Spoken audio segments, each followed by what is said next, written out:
Back to the daily drop.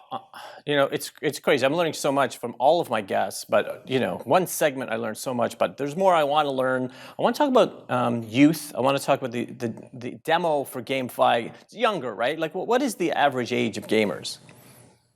I think gamers can range. I mean, you really hit the spectrum on kind of the general demographics. I'd say usually the sweet spot for a lot of games is kind of that 18 to 34. That's kind of where we've really seen. I think you also see kind of this aspirational audience that generally is not necessarily designed for, but the 13 to 17 audience definitely plays in these games in a pretty major way. Now, there's segments of games that can be higher, lower, kind of vary from that. But I'd say that's the general. It's a pretty large market and pretty standard, kind of demographic around that 18 to 34. Let me ask you a question. Is part of that because, these are new technologies, right? If you've released your own layer one, that's really cool, all for gaming assets. It's more younger people who are even going to understand how to use the technology, right? Yep. Well, I think a little bit. I think what we're also seeing is we're seeing a perfect opportunity, right? With the kind of the Gen Z game player. They have a lot of different principles than we've seen in the past, right? I have two daughters. Their Spotify playlist are as important to them. Their digital playlists are as important to them as like my CD collection was, right? So we're entering a new consumer base that digital identity, digital ownership is absolutely so important to them, and I think that is going to continue to feed into this trend, right? The idea that I can come in and I have this asset and it's as important as anything that was physical to me. So I think we're definitely seeing this growth. I think we'll continue to see this. I think this is probably one of the biggest shifts we'll see in gaming for the next decade. I think it'll definitely outpace what we've ever seen so far. Very interesting. Okay, so all right, so basically you're looking at teenagers, young adults. So is that your strategy? You focus only on those demographics, or are you looking to sort of expand it to everyone?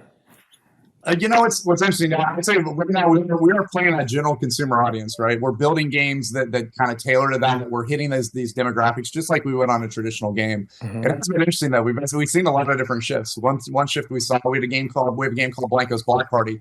And one interesting trend I see it on social media and all that, is frankly, there's an older audience that's actually really excited about that digital ownership and digital asset collection, and they're playing with their kids, right? So the kids are coming in and playing with them. We've even seen it with one of our new games as well. There's an amazing clip of kind of a father-son playing these games together, and you can kind of tell that the father's a lot more interested in some of the digital ownership aspects, and then the son's just sitting there playing the game. So I think like I said, we're going to see those demographics shift, and we're going to see new opportunities that come out of this. Well, okay, look, speaking of shifts, I have seen a shift in the film industry. So I've been in the film industry for 25 years, and I keep seeing all these movies based on video games. It seems like every week there's a new, is this like part of your revenue model now? Like how does that work? Yeah, so I think a lot of those are pretty established brands, right? And I think that's one thing that actually is kind of interesting.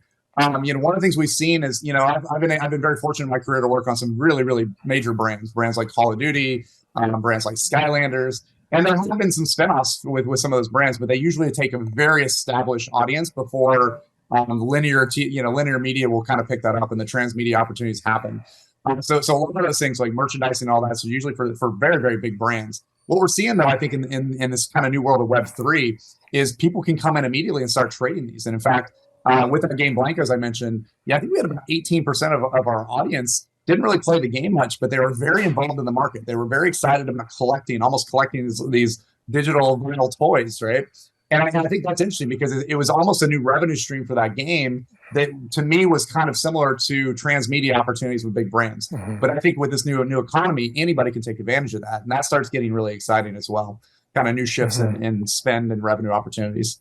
So do you think that today's generations, are they going to grow up with a normalized idea of GameFi? Like this is just going to be what it is for them? I think so. I think with what we're aiming to do in all of our games right now, you really come into the game and you don't really know there's anything about blockchain, right? And I think that's really important. Just like if you go to Amazon.com, you're not going to realize necessarily as a consumer that, oh yeah, this is hosted on AWS, or if I go to Microsoft, it's hosted on Azure, right? It's just part of the experience. It provides new functionality you might not have before. So I think that's going to be a lot of it. And then, as you come in, there's suddenly now you're playing, you're experiencing, you have an ability to sell, right? You have an ability to interact differently. You have an ability to kind of have this tokenized guild and set up these new components in a game that I might not have had before. So I think that's the most important thing first. And then we kind of introduce you to the concepts of wallets and what that means and how do you sell and all that stuff later. Awesome. And you're doing exciting things with the NFL. I can't wait to hear about that. We'll do that after the break. I'm here with John Linden on the Daily Drop.